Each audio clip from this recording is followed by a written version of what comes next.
Texas law enforcement can no longer arrest people suspected of illegally crossing the U.S.-Mexico border again, just hours after the country's top court said that for now they could. The legal whiplash came from an appeals court who halted the enforcement of the Republican-backed state law ahead of oral arguments on the issue scheduled for Wednesday morning.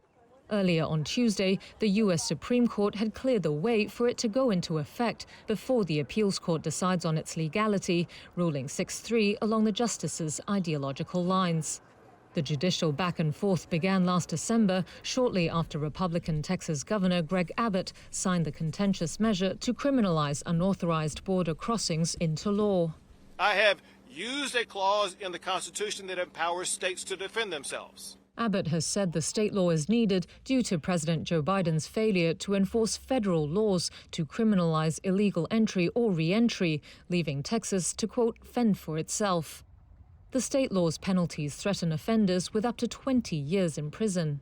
The Biden administration sued in January to block the measure, arguing that it violates the U.S. Constitution and federal law by interfering with the U.S. government's power to regulate immigration. And various courts have paused and unpaused its enforcement as the case has traveled through layers of the legal system. Biden's approach to the record numbers of migrants crossing the U.S.-Mexico border has drawn sharp criticism from Republicans.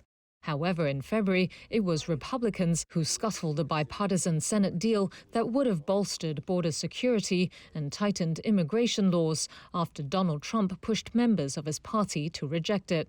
Biden said blame for the bill's failure lay with the pressure from Trump, who, quote, thinks it's bad for him politically.